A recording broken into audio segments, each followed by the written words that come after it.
Professor Yunus কিন্তু সবসময় বলছেন যে এটা একটা আদর্শ নির্বাচন হতে হবে, যেটা থেকে কারো কোনো কমপ্লেন থাকবে না, এবং সেক্ষেত্রে আইন শৃঙ্খলাটা খুব গুরুত্বপূর্ণ। কারণ যেই ক্যান্ডিডেটের হারার সম্ভাবনা, তিনি কিন্তু সবসময় গন্ডগোল সৃষ্টি করার চেষ্টা করতে পারেন, এটা মনে রাখতে হবে। হেলথ আমরা পারছি না, কিন্তু আমি প্রাইভেট পার্সন যখন ছিলাম তখনও বলতাম, আমি এখনো সরকারেও যখন কোনো সুযোগ পাই বলি যে আসলে দুটো সেক্টরে আমাদের মেজর ইনভেস্টমেন্ট প্রয়োজন, একটা হচ্ছে শিক্ষা আর একটা হচ্ছে স্বাস্থ্য। আমি বলি না যে বিরাট বেতন দেই, আমরা কিন্তু অনেক বেশি বেতন দেই আমাদের প্রাইভেট শিক্ষকদেরকে, কিন্তু তাদের মধ্যে ডেডিকেশনের অভাব আমি আমার নিজের গ্রামে লক্ষ্য করেছি, কাজে আমি এটা বলতে পারি। যারা বেরোচ্ছে তাদেরকে বড় অংশ বাংলা ঠিক মতো পড়তে পারে না। কৃষি পোস্ট হারভেস্ট লস, এটাকে বিরাট সমস্যা সব দেশেই। প্লাস মার্কেটিং মেকানিজমের মধ্যে প্রচুর ত্রুটি আছে। তিস্তা ফ্লাড তো অবধারিত, আমরা চেষ্টা করছি যে যদি বড় একটা কিছু করা যায় এখানে প্রজেক্ট। তাদের মধ্যে ডেডিকেশন ছিল প্রচন্ড, সেই সামান্য বেতনে তারা অত্যন্ত কষ্টকর জীবনযাপন করতে।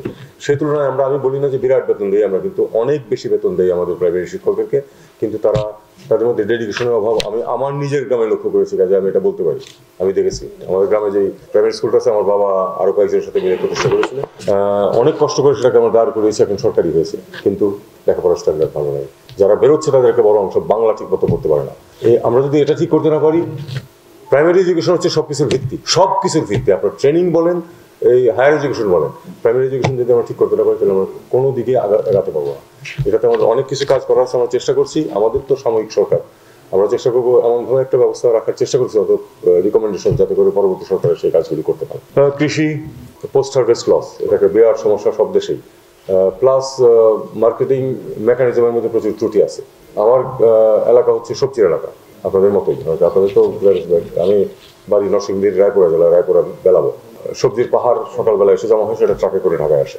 আমি যেই দামে ঢাকায় সবজি কিনি, তার 20% পায় কৃষক, অথচ পুরো রিস্ক সে নিচ্ছে, পুরো খরচ তার। সে যদি এটা খালি 40% পায়, তার কিন্তু অবস্থা অনেক ভালো হয়ে যায়। এটা বিভিন্ন কারণে করা যাচ্ছে না, আমরা চেষ্টা করতেছি যদি কিছু করা যায়। জাস্ট ট্রাকে উঠে 2.5 ঘন্টার মধ্যে কারণ বাজার, তারপরেও এই অবস্থা। তো এটাতে আসলে সবারই সমস্যা আছে। এটা করতে পটেটো এক্সপোর্ট, এটা দেখি আমরা চেষ্টা করতেছি যে করা যাবে। এটা খুব সহজ না, এই কারণে যে দুই একটা দেশ আছে যারা নিয়মিত আলু আমদানি করে, অন্য অনেক দেশ আছে যাদের যদি হারভেস্ট খারাপ হয় তখন নেয়, অন্য সময় নেয় না। আমরা এমনকি এটাও চেষ্টা করছি যে কিছু অনুদান, কিছু সহায়তা দিতে হচ্ছে, সেখানেও মানে আলু দিতে পারলে তাহলে কৃষকের কাছে তাহলে একটু পয়সাটা একটু বেশি পৌঁছতো, তারা একটু বেটার প্রাইস পেতে পারতেন। তিস্তা ফ্লাড তো অবধারিত, আমরা চেষ্টা করছি যে এটা যদি বড় একটা কিছু করা যায় এখানে প্রজেক্ট। আপনারা জানেন যে এটাতে অনেক কিছু জড়িত আছে, সেটা ডিটেলসে আমি গেলাম না। আমরা চেষ্টা করতেছি যে এটা যদি আমরা নিতে পারি, তাহলে আসলে অনেক অনেক উপকার হবে। চরাঞ্চলে জমি আছে আমরা জানি, এটা সিরাজগঞ্জে কিছুটা চেষ্টা হচ্ছে। আমি এতটাও আকিভাল ছিলাম না এখানকার সম্বন্ধে, আমি এটা জানাবো যথাযথ জায়গাতে। এবং লাইফ স্টকের জন্য দুধ যদি নষ্ট না হয়, যাতে সেই জন্য একটা ব্যবস্থা করা দরকার। লিঙ্কভিটা তো মানে একেবারে পাবনা সিরাজগঞ্জ বেসড হয়ে গেছে, এটা এখানে সুযোগ আছে। মাংসের, তারপরে যে গোবরের ভ্যালুয়েট করা, এটা অনেকটা কিন্তু আপনাদের নিজেদের করতে হবে। ছোটখাটো প্রজেক্ট যদি দেন, আমার মনে হয় এটা কেউ বাধা দেবে না। আমি আপনাদেরকে এটুকু বলতে পারি, ক্যাবিনেট মিটিংয়ে যখন এগ্রিকালচার রিলেটেড কোনো কিছু ওঠে, মোটামুটি বিনা আপত্তিতে কিন্তু পাশ হয়ে যায়, কিন্তু আপনাদেরকে ওটা ওই পর্যন্ত পৌঁছানোর ব্যবস্থাটা করতে হবে আপনাদের ডিপার্টমেন্টের মাধ্যমে। খাস জমি বন্দোবস্ত ঠিক আছে, এটা দেখা যাক যদি কৃষকদের সুবিধার্থে যদি করা যায়। রংপুর অঞ্চলে এক ধরনের ছোট গরু ছিল, এটা কি আছে এখনো, যেটা মাংসের কোয়ালিটি অত্যন্ত হাই, দেশি ছোট গরুগুলি। এমনকি আমার এলাকার দেশি গরুগুলি হয়েছে বড়, কিন্তু এই গরুগুলির মাংসের কোয়ালিটি ছিল অত্যন্ত হাই।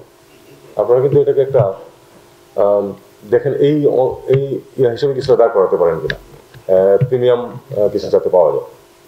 এটা যদি করতে পারেন তাহলে কিন্তু সুবিধা হবে। কারণ আমি বলি, ঢাকাতেও গ্যারান্টিড ভালো মাংস পেলে মানুষ কিন্তু একটু বেশি দাম দিতে রাজি আছে সবসময়।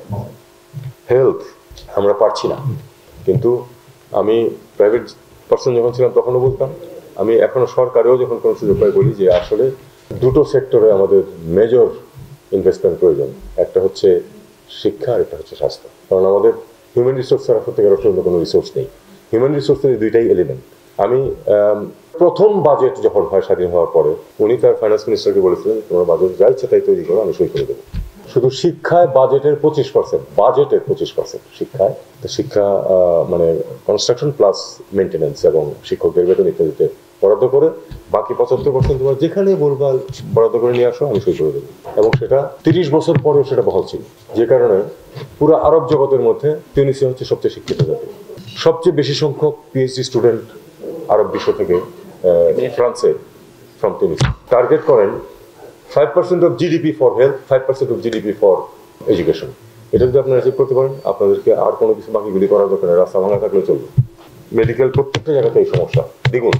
বাজেট বাড়ানোর ব্যাপারেও মোটামুটি ঐক্যমত আছে। আগামী বছরের বাজেটে আশা করতেছি যে আমরা তখন থাকবো না, কিন্তু বাজেটটা তো তৈরি করে দিতে হবে। আমরা আশা করতেছি যে অনেকখানি এই যে শিশু হাসপাতালের সরঞ্জাম বললেই বলতেছেন, এইটা আপনারা কি প্রজেক্ট জায়গা মতো পৌঁছেছে? প্রজেক্ট জায়গা মতো যদি পৌঁছে থাকে, আমি স্বাস্থ্য উপদেষ্টাকে বলতে পারি যে ভাই রংপুর আমার জায়গা, ওখানকার এটা একটু করে দেন দয়া করে। এটা আপনারা যদি করেন আমি কিন্তু ফলো আপ করতে রাজি আছি। একটা সুখবর যেটা আছে, গ্রেটার রংপুর মানে আপনার একটি রেফারেল হসপিটাল তৈরি হবে আপনার নীলফামারী জেলায়। জায়গা অলরেডি পাওয়া গেছে এবং সেটা নির্দিষ্ট করা হয়েছে।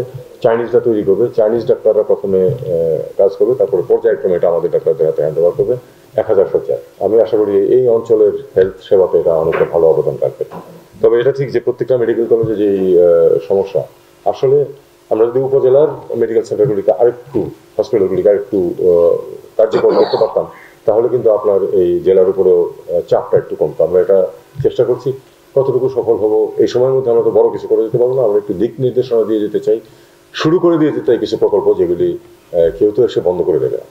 প্রফেসর ইউনূস কিন্তু সবসময় বলছেন যে এটা একটা আদর্শ নির্বাচন হতে হবে যেটা থেকে কারো কোনো কমপ্লেন থাকবে না, এবং সেক্ষেত্রে আইন শৃঙ্খলাটা খুব গুরুত্বপূর্ণ। কারণ যেই ক্যান্ডিডেটের হারার সম্ভাবনা, তিনি কিন্তু সবসময় গণ্ডগোল সৃষ্টি করার চেষ্টা করতে পারেন, এটা মনে রাখতে হবে। সেটা মনে রেখেই আমি আশা করি যে যথেষ্ট ব্যবস্থা নেওয়া হবে। এই নিয়ে তো চিফ ইলেকশন কমিশনারও মিটিং করছেন এবং স্ট্র্যাটেজি নির্ধারণ হচ্ছে। হোম মিনিস্ট্রির যে অ্যাডভাইজার আছেন আমার বন্ধু, উনিও পরিকল্পনা করছেন। আমি আশা করি যে আমরা সবাই আশা করি যে একটা সুষ্ঠু নির্বাচনের মাধ্যমে নতুন সরকার গঠিত হবে এবং আমরা আমাদের দায়িত্ব